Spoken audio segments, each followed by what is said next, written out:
नमस्कार दोस्तों। तो दोस्तों फाइनेंशियल ईयर 2025-26 यानी कि 1 अप्रैल 2025 से टीडीएस की सेक्शन हो चाहे वो टीसीएस की सेक्शन हो, उनमें बहुत सारा बदलाव हो चुके हैं। किसी की टीडीएस की जो थ्रेशोल्ड लिमिट है वो चेंज कर दी गई है, किसी की टीडीएस काटने की जो परसेंटेज है वो चेंज कर दी गई है, और कुछ एक ऐसी सेक्शन है जिनको रिमूव भी कर दिया है। तो आज की इस वीडियो के अंदर अपने दो ऐसे इंपॉर्टेंट सेक्शन के अंदर बात करेंगे जो कि हम अभी तक यूज करते आ रहे हैं। उनमें पहली सेक्शन है हमारी टीडीएस की 194Q और दूसरी इसी की अपोजिट 2061H के बारे में। यानी कि जो टीडीएस की 194Q सेक्शन है ये कहती है भी अगर आपने किसी सप्लायर से, जो आपका बायर है, अगर आपने उनसे 50 लाख रुपए से ज़्यादा के कोई गुड्स परचेज किए हैं या आपने उनको 50 लाख रुपए से ज़्यादा कोई एडवांस पेमेंट के रूप में क्रेडिट किया हुआ है, तो आपको 194Q सेक्शन के तहत 0.1% के हिसाब से टीडीएस है जो काटना पड़ेगा। या फिर इसी का अपोजिट 206, यानी कि अगर आपने किसी कस्टमर को, आपका जो कस्टमर है उसको अगर आपने 50 लाख रुपए से ज़्यादा कोई गुड्स सेल कर दिया है, तो आपने जितना ज़्यादा सेल किया 50 लाख से ऊपर की अमाउंट को, तो आपको उतनी अमाउंट के ऊपर 0.1% के हिसाब से टीसीएस है जो अपने सेल इनवॉइस पे लगाना होगा। तो अभी भी इन दो सेक्शन को लेके कन्फ्यूजन बना हुआ है भी हमें टीडीएस काटना है या फिर टीसीएस काटना है, हमारा टीडीएस कब कटेगा, हमें टीडीएस कब काटना है। सारी बातें आज की इस वीडियो के अंदर अपने प्रैक्टिकल मेथड में समझने वाले हैं। और वीडियो पसंद आई तो वीडियो को आप लाइक जरूर कर देना। तो सबसे पहले अपने बात करते हैं इंपॉर्टेंट सेक्शन 194Q। ये कहती है भी आपका कोई भी एक सप्लायर है और उस सप्लायर से आपने ड्यूरिंग द ईयर यानी कि 50 लाख रुपए से अगर कोई ज़्यादा गुड्स परचेज कर लिया, तो आपको इस सेक्शन में 0.1% के हिसाब से टीडीएस काटना होगा।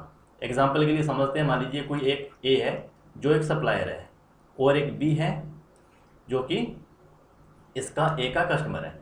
अब बी ने क्या किया, ए से 60 लाख रुपए का गुड्स है जो परचेज कर लिया। अब अपने एग्जांपल लेते हैं 1 अप्रैल 2025 से, यानी कि 1 अप्रैल 25 से लेके अगर आपने आज तक की बात करें 14 अप्रैल 2025 तक, यानी कि बी ने ए से 60 लाख रुपए तक का गुड्स परचेज कर लिया।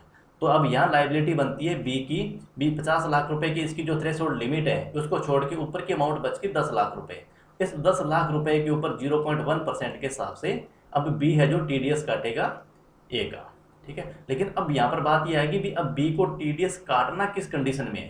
तो अब इसके लिए यहाँ पे जो बी है इसकी जो इसकी टर्नओवर है प्रीवियस फाइनेंशियल ईयर की, वो देखा जाएगा वो इसकी जो टर्नओवर है वो 10 करोड़ से ज़्यादा की है या कम है। अगर 10 करोड़ से कम है तो कोई भी टीडीएस नहीं काटना। अगर 10 करोड़ से ज़्यादा की है तो बी को ए का इस 10 लाख रुपए के ऊपर 0.1% के हिसाब से टीडीएस है जो काटना होगा।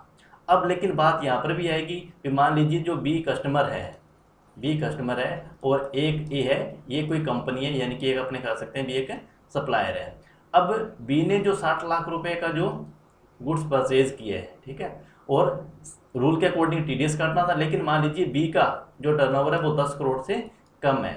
तो ऐसी कंडीशन में अभी तक ये था भी ए था जो ए सप्लायर है वो ए 60 लाख रुपए से ऊपर की जो भी अमाउंट टपेगी, यानी कि 10 लाख रुपए की जो अमाउंट एक्सीड हो चुकी है, इसके ऊपर 0.1% के हिसाब से टीसीएस कलेक्ट करता था। लेकिन अब 1 अप्रैल 2024 से हमारी जो सेक्शन है टीसीएस की सेल ऑन गुड्स के ऊपर काटने वाली 206 की C1H की, ठीक है ना, अब इसको रिमूव कर दिया गया है। तो अब यहाँ पर जो टीसीएस काटने की जो लायबिलिटी है वो अब किसी की नहीं रही है।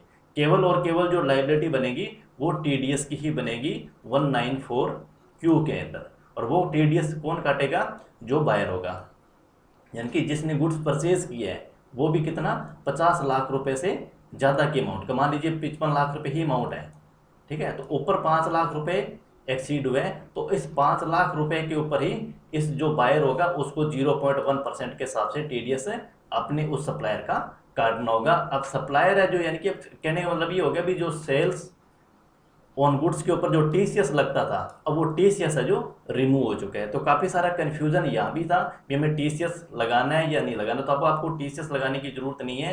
जैसे ही आपकी प्रीवियस फाइनेंशियल ईयर की जो अगर आपके कंपनी की टर्नओवर है वो 10 करोड़ से ज़्यादा की हो चुकी है, तो वो आपको चेक कर लेना 10 करोड़ से ज़्यादा की हो चुकी है। तो अब आपको फाइनेंशियल ईयर 2025-26 के अंदर आपको अपने बायर्स का टीडीएस काटना पड़ेगा 194Q के तहत।